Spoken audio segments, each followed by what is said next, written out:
Hello friends, welcome you all in DNS day night study channel. मैं हूं शुभम और आज हम यहां पे बीए एलएलबी के कंप्लीट डिस्कशन करने वाले हैं। क्या है उसका सिलेबस, क्या है उसका पैटर्न और इन एक एक चीज़ के बारे में हम यहाँ पे कंप्लीट डिस्कशन करने वाले हैं। चलिए इस वीडियो को स्टार्ट करते हैं। ये बीए एलएलबी जो होता है ये 5 ईयर कोर्स होता है। 5 ईयर कोर्स होता है ये, ठीक है। इसमें आपको बीए और एलएलबी की डिग्री साथ में मिल जाती है। अगर आप ऐसे ग्रेजुएशन की बात करोगे तो 3 साल नॉर्मल ग्रेजुएशन में लगते हैं और 3 साल लगेंगे आपको एलएलबी कंप्लीट करने में, मतलब 6 साल लग जाएंगे आपको एलएलबी की डिग्री लेने में। लेकिन यहाँ पे क्या होगा कि बीए एलएलबी में आपको एक साथ 5 ईयर का कोर्स होता है और एक साथ आपको दोनों डिग्री मिल जाती है। आप इसको क्लास 12 की बात कर सकते हो, किसी भी स्ट्रीम से हो। इनफैक्ट आप अपियरिंग में भी हो क्लास 12 के, तो भी आप ये एंट्रेंस एग्जाम का फॉर्म डाल सकते हो। एलिजिबिलिटी की बात करते हैं तो एलिजिबिलिटी मैंने जैसे बता दिया अभी कि अगर आप 12th अपियरिंग में हो या कंप्लीटेड हो या फिर अपियरिंग में हो, आप फॉर्म डाल सकते हो। दोनों ही कंडीशन में आप क्या होगा, फॉर्म डाल सकते हो। किसी भी स्ट्रीम से रहो आप इस फॉर्म को अप्लाई कर सकते हो। एज लिमिट कुछ होती है। आप कंप्लीटेड या फिर अपियरिंग में भी बच्चे को ये डाल सकते हैं। एज लिमिट अभी नहीं रखी गई है और जो बच्चे अभी क्लास 12th में हैं वो भी दे सकते हैं, या फिर जिन्होंने ओपन यूनिवर्सिटी से किया है जैसे एनआईएस बोर्ड या फिर अलग अलग स्टेट के बोर्ड से, अगर वो प्राइवेट भी कराए हैं और उनका अगर 10th रेगुलर होना चाहिए, अगर 10th रेगुलर है तो वो बच्चे भी इस एग्जाम को देने के लिए एलिजिबल माने जाएंगे। कोई एज लिमिट अभी नहीं रखी गई है इस एग्जाम में। और लैंग्वेज ऑफ पेपर जो होता है वो इंग्लिश में ही होता है। जनरली इंग्लिश में ही आपको पेपर देना होगा, मतलब जो क्वेश्चन फॉर्मेट होंगे वो सारे इंग्लिश में ही दिए रहेंगे। मोड ऑफ पेपर जो होता है वो ऑफलाइन और ऑनलाइन दोनों होता है, मतलब आप चाहो तो ऑफलाइन भी दे सकते हो या फिर ऑनलाइन भी दे सकते हो। उसके बाद अगर हम बात करें पैटर्न, कुछ बीएलएलबी के पैटर्न के बारे में बात करें, पैटर्न की अगर हम बात करते हैं तो इसमें जनरली 150 क्वेश्चन आते हैं। 150 क्वेश्चन पूछे जाते हैं। ईच क्वेश्चन जो होगा, एक क्वेश्चन जो होगा, ईच क्वेश्चंस 4 मार्क्स। मैं थोड़ा मार्कर चेंज कर देता हूं, आपको ज़्यादा अच्छे समझ में आएगा। ईच क्वेश्चंस 4 मार्क्स के होते हैं, 4 मार्क्स के एक क्वेश्चन आते हैं। टोटल नंबर ऑफ क्वेश्चंस 150 होता है। टोटल मार्क्स जो होगा हमारा, टोटल मार्क्स जो हो जाएगा वो हमारा कितना हो जाएगा, 600 का हो जाएगा। 600 मार्क्स का टोटल पेपर होता है। टाइमिंग जो होता है, पेपर का जो टाइम दिया जाएगा आपको वो 2 घंटे दिए जाते हैं। 2 घंटे रहेंगे, आपको 150 क्वेश्चन करने होंगे।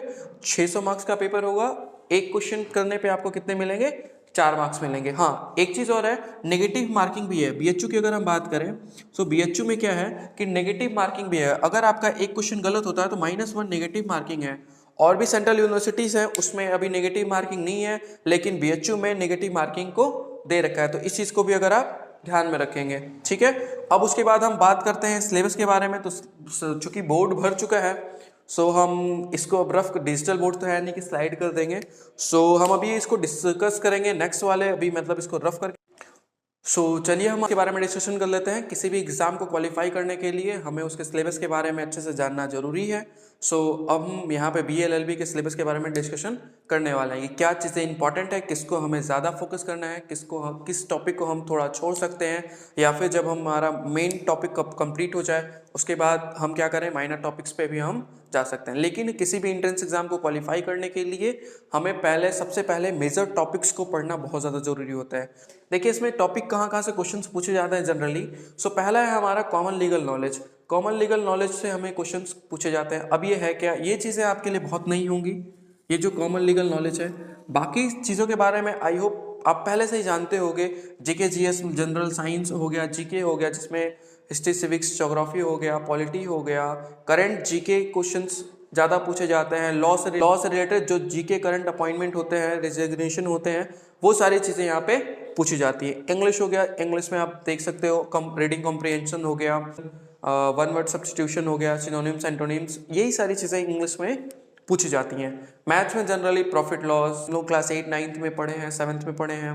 प्रॉफिट लॉस हो गया, कंपाउंड इंटरेस्ट हो गया, डिस्टेंस, स्पीड, टाइम हो गया, ये सारे टॉपिक्स, जो एवरेज हो गया, परसेंटेज हो गया, ये सारे जो टॉपिक्स जो हम 6, 7, 8 में पढ़े हैं ऑलरेडी, उसके बारे में यहाँ पे दिया गया है। और रीजनिंग जिसमें पूछ दिया जाएगा, रीजनिंग में आपको उलझाने वाला क्वेश्चन, थोड़ा दिमाग लगाने वाले क्वेश्चन, मतलब ये सारे जो टॉपिक्स हैं बहुत ही इजी होते हैं। आप इसको आसानी से क्या कर सकते हो, प्रिपेयर कर सकते हो और इसके बारे में आप पहले से भी जानते होगे। एक जो नया ये आया कॉमन लीगल नॉलेज, और इसका वेटेज भी सबसे ज़्यादा है, ये क्या है, तो इसको मैं अभी एक्सप्लेन करने वाला हूं आपको कि कॉमन लीगल नॉलेज में ये क्या क्या आता है। और चलिए अब हम बात करते हैं कॉमन लीगल नॉलेज के बारे में, जिसमें 50 से 60 क्वेश्चन आते हैं। अगर 150 क्वेश्चन आ रहा है तो 50 से 60 क्वेश्चन कॉमन लीगल नॉलेज के ही आते हैं। बहुत सारे बच्चे कंफ्यूज में रहते हैं कि CUCT होगा नहीं होगा क्या होगा। मैं एक चीज़ आपको क्लियर कर देता हूं कि अगर देखो, आपका सिलेबस तो चेंज होने वाला नहीं है, ठीक है, सिलेबस वही रहेगा, पैटर्न चेंज हो सकता है। अगर 150 क्वेश्चन पूछ रहे हैं तो 100 क्वेश्चन पूछ सकते हैं, यही होगा ना, लेकिन सिलेबस ओवरऑल चेंज नहीं होने वाला है। तो मैं सभी से बोलना चाहूँगा कि आप क्या करो, सिलेबस पे फोकस करो। आप अगर किसी भी एंट्रेंस एग्जाम का प्रिपरेशन कर रहे हो तो आप उसके प्रीवियस ईयर पेपर देखो, और वहाँ से जो सिलेबस आपको समझ में आ रहा है आप उस सिलेबस को क्या करो, कंप्लीट करने की कोशिश करो। पेपर पैटर्न में चेंज आ जाएगा, कोई दिक्कत नहीं है, लेकिन अगर आपका कंप्लीट कॉन्सेप्ट क्लियर है, आपको सिलेबस पता है, आपने सिलेबस पढ़ रखा है, रिवीजन कर रखा है, तो आप कोई भी क्वेश्चन सॉल्व कर लोगे। इसमें अगर 20 क्वेश्चन आएगा तो भी आप सॉल्व कर पाओगे, अगर आपने पूरा कंप्लीट सिलेबस पढ़ा है तो। और अगर 60 क्वेश्चन आएगा तो भी आप क्या करोगे, सॉल्व कर लोगे। सारे बच्चों से मैं यही कहना चाहूंगा कि आप क्या करो, सिलेबस पे फोकस करो, ना कि पैटर्न पे फोकस करो, CUCT पे फोकस करो। हमें क्या करना है, सिलेबस को कंप्लीट करना है। वो चीजें मैं आपको एकदम सीक्वेंस वाइज एकदम अच्छे से प्रॉपर वे में मैं आपको समझा रहा हूँ कि सिलेबस क्या है, ठीक है। सिलेबस अगर आप जान जाओगे, आप उसकी पढ़ाई स्टार्ट करो, उसकी प्रिपरेशन स्टार्ट करो, आने वाले टाइम में जैसा भी पैटर्न होगा पेपर का आप इसलिए सॉल्व कर पाओगे। लेकिन आपको सिलेबस कंप्लीट करना बहुत ज्यादा जरूरी है, ठीक है। अब कॉमन लीगल नॉलेज में जो मेजर टॉपिक्स है जिसमें ज़्यादा क्वेश्चंस पूछे जाते हैं उसके टॉपिक्स को हम देख लेते हैं। सिलेबस क्या है, कॉन्ट्रैक्ट क्या होता है, लॉ ऑफ कॉन्ट्रैक्ट के बारे में यहाँ पे डिस्कशन, जनरली क्वेश्चंस पूछे जाते हैं कि कॉन्ट्रैक्ट क्या होता है, ऑफर क्या होता है, एक्सेप्टेंस क्या होता है, प्रोमिसी क्या होता है, प्रोमिसर क्या होता है।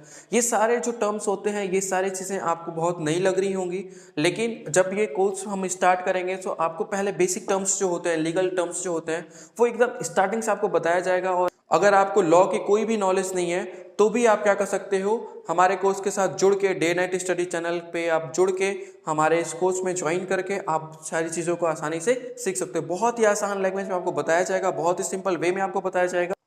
So friends, common legal knowledge में मेजर टॉपिक्स ये है और माइनर टॉपिक्स ये है। मेजर टॉपिक्स की अगर बात करें, पहला कॉन्ट्रैक्ट हो गया, कॉन्ट्रैक्ट में क्या आता है, तो ऑफर आ गया, एक्सेप्टेंस हो गया, प्रोमिसर हो गया, प्रोमिसी हो गया।